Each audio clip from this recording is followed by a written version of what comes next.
Isn't it amazing when you and your partner climax at the same time? Well, it's actually not that common. I'm doctor, urologist, and pelvic surgeon.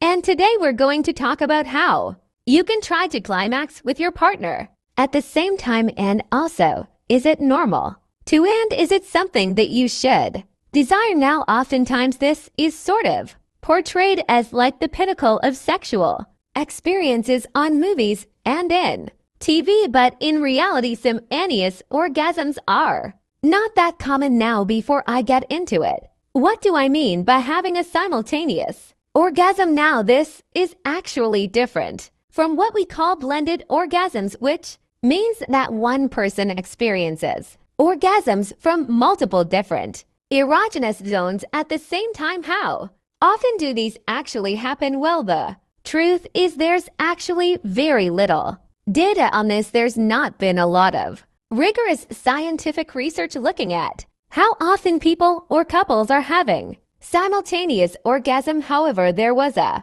small survey that was done by a sex toy company and found that about 89% of couples reported having orgasm at the same time at some point in their lifetime, and 37% of them saying it happens more than half the time that they have sex with their partner. But again, we have to take those numbers with a grain of salt, because these are usually people who are getting solicited by a sex toy company, and it's not a controlled study, and so probably they're more likely to be empowered and engaged in their sex life in a different way. Now, what we do know is that men and women, reasons why couple don't orgasm together, often have different average times to orgasm during a partnered sexual experience. Studies have shown that women typically take about 14 minutes, somewhere between 10 and 20, to reach orgasm during intercourse, while men on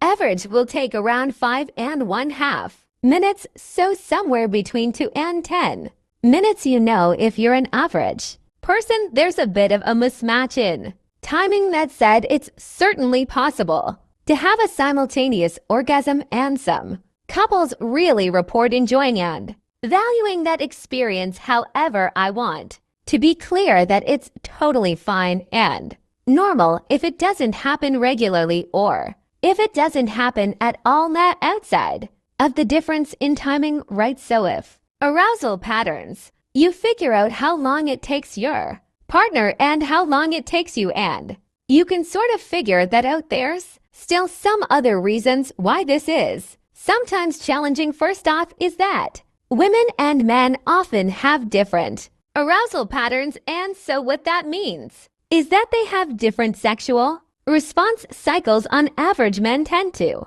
orgasm quicker, as I mentioned earlier, and sometimes it requires women a lot longer time to complete arousal. So for example, arousal is that feeling of being turned on, right? And so men often will get aroused very quickly, whereas women, sometimes it can take up to 25 minutes for women to be fully aroused. And what that entails during that time is that their vagina is lengthening and widening to prepare for penetration, and things are happening. Lubrication is occurring to make sure that sex is going to be pleasurable and not uncomfortable, right? And uncomfortable sex is certainly not going to lead to climax. Also, people have unique bodies. Secondly, everyone's a little bit unique, right? So people have unique bodies, and as I've mentioned many times on this channel before, that men will often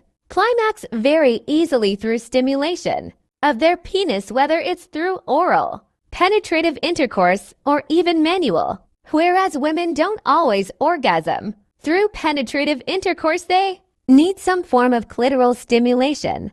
The large majority of them need some form of clitoral stimulation to climax, and so if you're just relying on penetrative sex to have simultaneous orgasms, that's often not going to work. And lastly, emotional and physical state. Emotional and physical state. So you may have heard that, like, oftentimes women need to be in the moment to have sex. Well, actually, everyone needs to be in the moment and be able to be present in the moment to have good sex, and things like stress, how relaxed you are, how emotionally connected you feel can sometimes really affect the ability to climax and the sexual experience. Now, if you really want to have simultaneous climax, there are a few things you and your partner might want to explore. First, foreplay.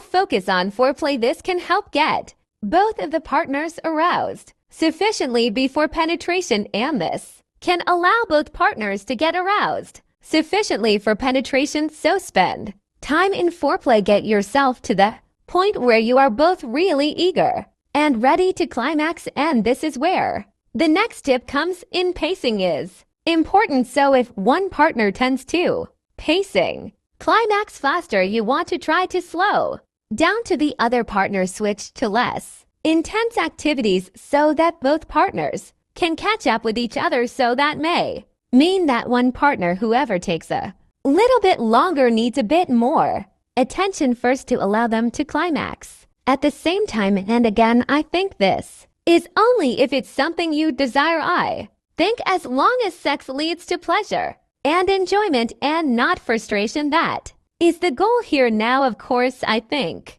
climaxing together can be a very pleasurable and enjoyable experience for both parties involved. And so again, this is why we're having this conversation. Next big thing is communicate. I talk about this all the communicate time. We don't know how to talk about sex, but it is important to start talking about it now. In the bedroom is not the greatest time to start talking about sex, but if you want to have this experience, it's important to let your partner know that that's your goal so they can help you in achieving that. Right, you need both people on the same page, and also during sex, nonverbal communication can be really helpful. So actually sitting down when you're with your partner, you know, gently nudging them in a certain direction, or sort of telling them, oh, I like that, or hey, let's slow down, whatever it is, but using your words and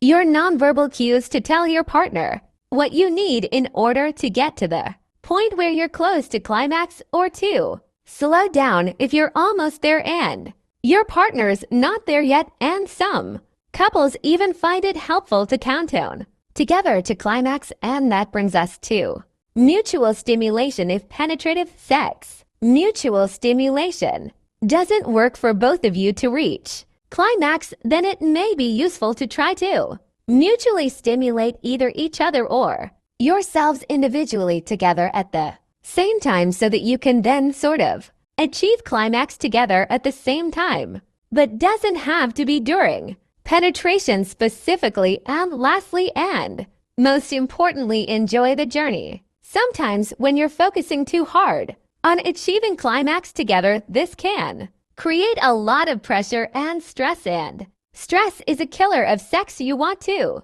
make sure that you're not pressuring your partner, or you're not feeling pressure to climax, because that in of itself can make you start thinking, oh my God, why am I not climaxing? And then you've now no longer in the headspace to have an orgasm. And that brings us to the true final tip, which is practice. Practice makes perfect. The more acquainted you get with each other's bodies, with what you like, what stimulation works, the more likely you are to think up. And so while we don't talk about it enough, practicing sex is what you need to do to have better sex. Right, it takes practice. It's a skill that is to be learned. And also don't forget to use lube. So lube can really enhance sensations for both partners. You can also try practicing edging techniques, so getting yourself close to orgasming and then backing off, which can then help you both try to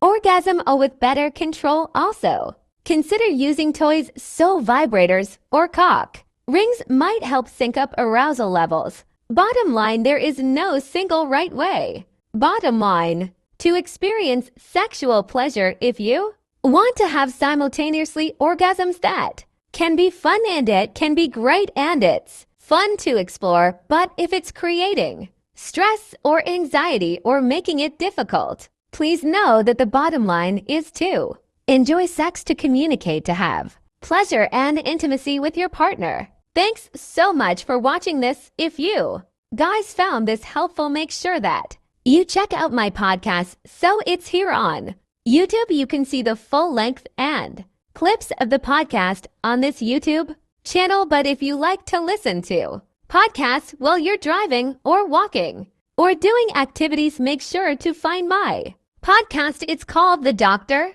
Podcast. You can find Apple, Spotify, whatever podcast platform you use, and subscribe so that you can hear conversations I'm having with experts, solo episodes, Ask Me Anything episodes. And it's really been a wonderful experience for me to start the podcast, and I think you guys will really enjoy it. And as always, we're going to take care of yourself because you're worth